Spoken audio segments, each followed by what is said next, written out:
Sound take 7 action. जो 3 निशाने हमारे हैं, 3 लक्ष्य हैं, सर्वप्रथम अम्बेडकर को खत्म करना, द्वितीय आरक्षण को खत्म करना और तृतीय सनातन की स्थापना इस भारत में करना।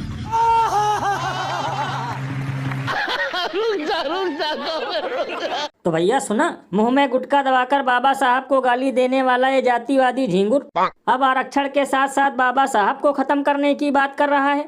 तब तो लल्लन भैया ये तो वही बात हो गई कि जिस व्यक्ति ने इनकी बहन बेटियों को बनाया बच्चा पैदा करने वाली मशीन से इंसान, ये जाहिल उसी का मिटाना चाहते हैं नामो निशान।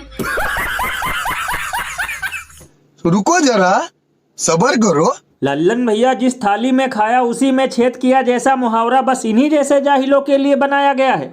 बताओ, पहले तो इन देशद्रोहियों ने पूरे देश को जाति धर्म के नाम पर बांट दिया, छूत अछूत कहकर लोगों से भेदभाव किया और अब उस व्यक्ति के नाम को मिटाने की बात कर रहे हैं जो असल में इनका जीजा या फूफा है।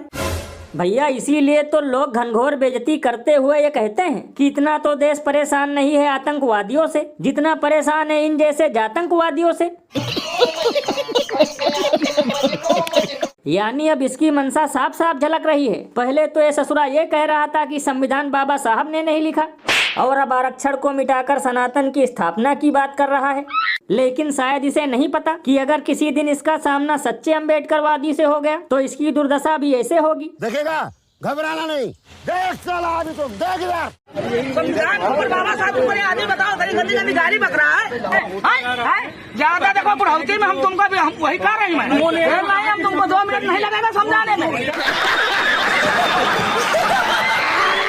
और अभी तो रुको, क्लाइमैक्स अभी बाकी है। विभाजन के परिप्रेक्ष्य में जिनके साथ वहां अन्याय हुआ है वो यहाँ आए, स्वागत है। मैं इस देश के गृह मंत्री नाते कहता हूं, जितना मेरा अधिकार इस देश की मिट्टी पर है इतना ही पाकिस्तान बांग्लादेश के हिंदुओं का अधिकार इस देश की मिट्टी पर है। ये सब क्या देखना पड़ रहा है?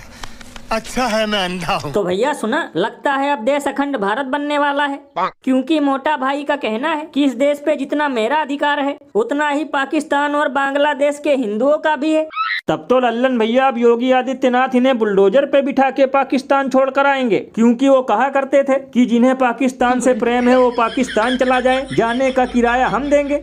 अरे बाप रे, ये तो धोती खोल रहा है। लल्लन भैया कभी कभी तो मुझे लगता है कि फ्री वाला 5 किलो राशन बेचकर इन बीजेपी वालों को एक उल्लू अवार्ड गिफ्ट दिया जाए, क्योंकि यहाँ खुद के नागरिक तो बच्चे बेचकर दाल रोटी चला रहे हैं, अस्पतालों में ढंग से इलाज नहीं हो रहा है और देश पे कर्ज इतना बढ़ गया है कि हाथ में कटोरा आने की नौबत है। फिर भी ये लाकर बसाएंगे बांग्लादेशी और पाकिस्तानियों को। भैया इसीलिए तो इस पर महान कवि बाबा लपेटू दास ने कहा है कि जो अकल का अंधा है असल में वही भाजपा का बंदा है।